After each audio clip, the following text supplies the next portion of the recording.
Savez-vous quel est le point commun entre le vagin et les oreilles? Il s'agit là d'une question d'ordre scientifique et médical à laquelle il est très important de répondre. Et ce que vous allez découvrir dans cette vidéo va complètement remettre en doute tout ce que vous pensiez savoir sur ce sujet.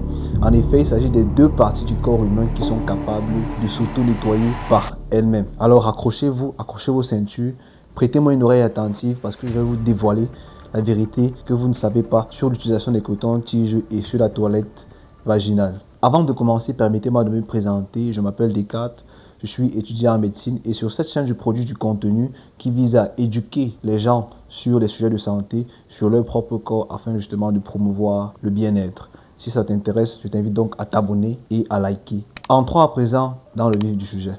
Le corps humain est une machine sophistiquée, développée, qui est dotée d'un équipement qui lui permet de se débarrasser de ses propres déchets, un peu à la manière d'une compagnie de collecte d'ordures dans une communauté. Pour le cas de l'oreille, observons de plus près cette pâte jaunâtre qui en ressort souvent. Il s'agit du cérumen. Contrairement à ce que beaucoup de personnes peuvent penser, ce n'est pas de la saleté, c'est en réalité une substance qui est produite par des cellules spécialisées et qui joue un rôle de barrière et de filet qui va capturer les agents étrangers, les microbes et la poussière qui tentent de s'introduire dans le conduit auditif. Et une fois donc ces substances-là captives, elles seront éliminées, expulsées vers la sortie grâce à la paroi du conduit auditif qui fonctionne un peu comme un tapis déroulant qui éjecte la saleté. Pour le cas du vagin, lui aussi est équipé d'un environnement fabuleux qui permet de faire l'auto-nettoyage en continu. Vous avez d'une part la flore bactérienne, faite de lactobacilles, donc des bactéries qui sont commensales et qui sont chargées d'entretenir le pH du milieu, le rendant acide et défavorable à la croissance des bactéries étrangères. Et d'autre part, vous avez l'élimination des pertes blanches. D'accord, vous avez ce qu'on appelle les leucorrhées, qui sont en réalité des cellules, des squamées et des déchets non utiles à l'organisme qui sont expulsés, d'accord, sous forme de liquide blanchâtre de petite abondance à l'état normal. Le problème survient lorsqu'on veut trop en faire, lorsqu'on veut être trop propre. C'est là qu'on sort la tirée lourde et les problèmes qui commencent avec. Pour le cas de l'oreille, lorsque vous enfoncez le coton-tige à l'intérieur, vous tassez le cérumen dont on a parlé précédemment au fond du conduit qui empêche son expulsion à l'extérieur. Conséquence, vous avez des bouchons d'oreilles, vous avez des bourdonnements des oreilles, vous avez les oreilles qui vont démanger, vous avez des douleurs et même dans certains cas les plus graves, l'otite, voire la perforation du tympan. Lorsqu'on regarde du côté du vagin, c'est encore pire.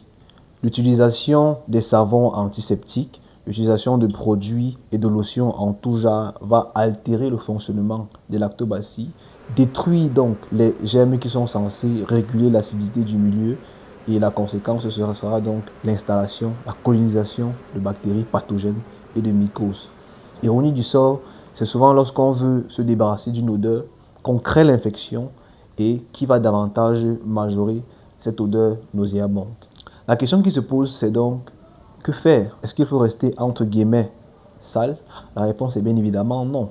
Pour le cas de l'oreille, le fait de juste nettoyer avec une serviette propre, nettoyer la partie externe, le pavillon, avec une serviette propre, légèrement humide, ça peut être suffisant. L'oreille se charge de la suite via les mécanismes dont on a parlé précédemment. En ce qui concerne la toilette intime, là il faut faire très attention, il faut savoir distinguer deux entités.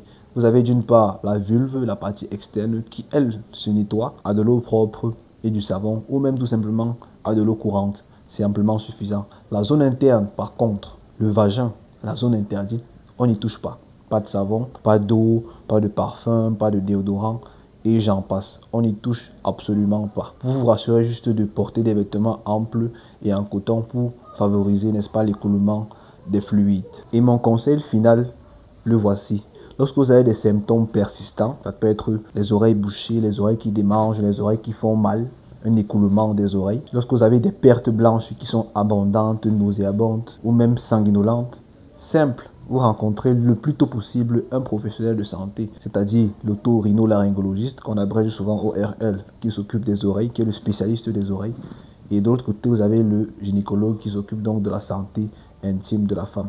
Je le répète, faites-le le plus tôt possible afin d'éviter les complications qui peuvent être très très dangereuses. Si vous connaissez des personnes qui sont adeptes de l'utilisation des cotons-tiges ou de l'utilisation de produits intimes de façon régulière, partagez-leur la vidéo vous pourriez sans doute sauver un tympan ou une flore vaginale aujourd'hui.